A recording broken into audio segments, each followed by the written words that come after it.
আসসালামু আলাইকুম। প্রথমে বলতেছি কেউ কিছু মনে করবেন না, আমার একটা চোখে খুবই ব্যথা করতেছে, খুবই অসুস্থ। হ্যাঁ, কারণ এই কারণে চোখটা ছোট হয়ে আসছে। আমি ডক্টরের কাছ থেকে মেডিসিন নিয়ে আসছি মোটামুটি, দেখা যাক, আশা করি 2-1 দিনের ভিতরে ভালো হয়ে যাবে। এখন মূল বিষয় আসি। মূল বিষয়টা হচ্ছে যে আজকে বাংলাদেশের কয়েকটা পত্রিকা দেখলাম, যে পত্রিকার ভিতরে শিরোনাম হয়ে আসতেছে। এখানে বলা হচ্ছে যে মালয়েশিয়ান সরকার আপনার তালিকা চাচ্ছে বাংলাদেশ সরকারের কাছে কোন কোন রেকর্ডিং এজেন্সির মাধ্যমে মালয়েশিয়াতে লোক ফাটানো হবে, এবং কি যেসব রেকর্ডিং এজেন্সিগুলো লোক ফাটাবে তারা 10টা রেকর্ডিং এজেন্সির কথা বলতেছে, 10টা রেকর্ডিং এজেন্সির মাধ্যমে লোক নিয়ে আসবে। এখন যারা যারা মালয়েশিয়াতে লোক ফাটাবে, যেসব রেকর্ডিং এজেন্সিগুলো, সেসব রেকর্ডিং এজেন্সিগুলো আপনার ভালো কি মন্দ, তারা কত বছর পর্যন্ত লোক ফাটাচ্ছে বিভিন্ন দেশে। হ্যাঁ, এবং কি রেকর্ডিং এজেন্সিগুলোকে কিছু শর্ত দেবে, সেই রেকর্ডিং এজেন্সিগুলো কি শর্তগুলো মানতে পারবে কি না। যদি মানতে পারে তারা মালয়েশিয়াতে লোক আনতে পারবে। আপনারা জানেন যে বেশ কয়েকদিন আগে মালয়েশিয়ান গভর্নমেন্ট একটা ঘোষণা দিছে, বলতেছে যে তারা বিভিন্ন কান্ট্রি থেকে আবার নতুন করে লোক নিয়ে আসবে মালয়েশিয়াতে। কিন্তু তারা বিভিন্ন কান্ট্রির সাথে কথা বলতেছে, বাংলাদেশের সাথে কথা বলতেছে না। এই কারণে আমাদের অনেকের প্রশ্ন থাকছে কেন বাংলাদেশের সাথে কথা বলতেছে না। এখন তারা কিন্তু বাংলাদেশের সাথেও কথা বলতেছে, বাংলাদেশ সরকারকে তারা বলতেছে যে আমরা 10টা রেকর্ডিং এজেন্সির মাধ্যমে মালয়েশিয়াতে লোক আনতে চাই। যেসব রেকর্ডিং এজেন্সিগুলো মালয়েশিয়াতে লোক দিতে ইচ্ছুক, সেসব রেকর্ডিং এজেন্সিগুলোর তালিকা চাই। তালিকাটা হচ্ছে এমন: যদি একটা রেকর্ডিং এজেন্সি সে মালয়েশিয়াতে লোক দেয়, প্রথমে তার 3 থেকে 4 বছরের অভিজ্ঞতা থাকতে হবে ওই রিক্রুটিং এজেন্সিগুলোর। কথা কি বুঝতে পারছেন?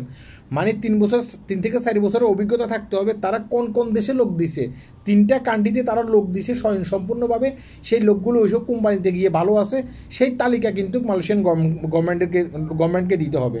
নাম্বার 2 হচ্ছে যে যে রিক্রুটিং এজেন্সি ঢাকাতে ব্যবসা করতেছে, তারা যে বিল্ডিংয়ের ভিতরে অফিস খুলছে, সে অফিসের বয়স 3 থেকে 3.5 বছর বয়স হইতে হবে। আজকে আপনি মালয়েশিয়াতে লোক ফাটাবেন, এটা শুনছেন, শোনার পরে আপনি কী করছেন, আজকে আপনি একটা অফিস খুলে বসছেন, কয়েকদিন পরে আপনার সেখান থেকে হাওয়া হয়ে যাবে, সেটা হবে না। এই কারণে কী করছে মালয়েশিয়ান গভর্নমেন্ট, 3 থেকে 4 বছর বয়স তাদের ওই রেকর্ডিং এজেন্সির বয়স, সে বাংলাদেশে আপনার যে বিল্ডিংয়ের ভিতরে ব্যবসা করতেছে, অর্থাৎ যে বিল্ডিংয়ের ভিতরে তাদের অফিস আছে, সে অফিসের বয়স হতে হবে 3 থেকে 4 বছর। এভাবে কিন্তু তারা একটা তালিকা দিছে, এবং কি আরও কয়েকটা তালিকা দিছে।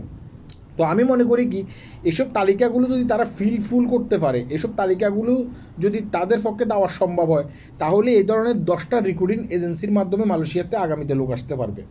আর 10টা রেকর্ডিং এজেন্সির মাধ্যমে যদি লোক আসতে পারে, আমি মনে করি যে সেই শ্রমিকগুলো এখানে আসার পরে তারা ভালো থাকবে, তারা বিভিন্ন কোম্পানিতে জয়েন করে কাজ করতে পারবে।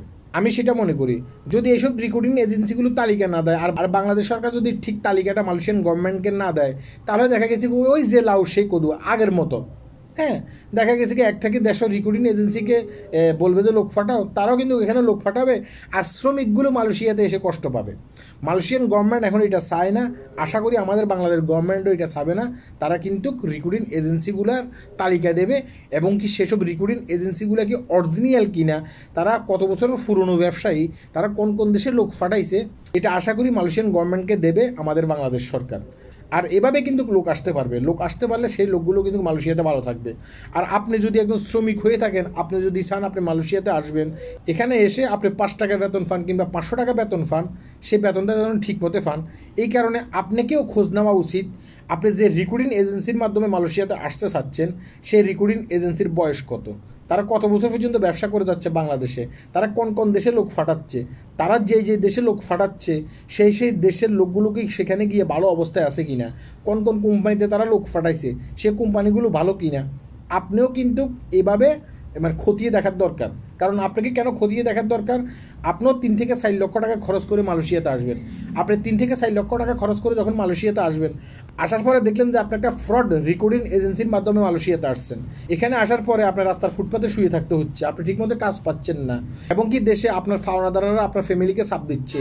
আপনি যে 3 থেকে 4 লক্ষ টাকা সুদের উপরে নিয়ে আসছেন কিংবা কারো কাছ থেকে ধার করে নিয়ে আসছেন, পরবর্তীতে আপনাকে এখানে হার্ট অ্যাটাক করে মরতে হবে। তাই আসার আগে চিন্তা ভাবনা করে আসবেন, এবং কি যেসব পত্রিকাগুলোর মাধ্যমে এসব খবরগুলো আসে, সেসব খবরগুলো ভালোভাবে দেখবেন, আর আমাদের ভিডিওগুলো দেখবেন এবং কি শেয়ার করবেন। আপনি শুধু উপকৃত হবেন বিষয়টা কিন্তু তা না, যেন অন্যরাও দেখে, তারাও একটু উপকৃত হতে পারে। আল্লাহ হাফেজ।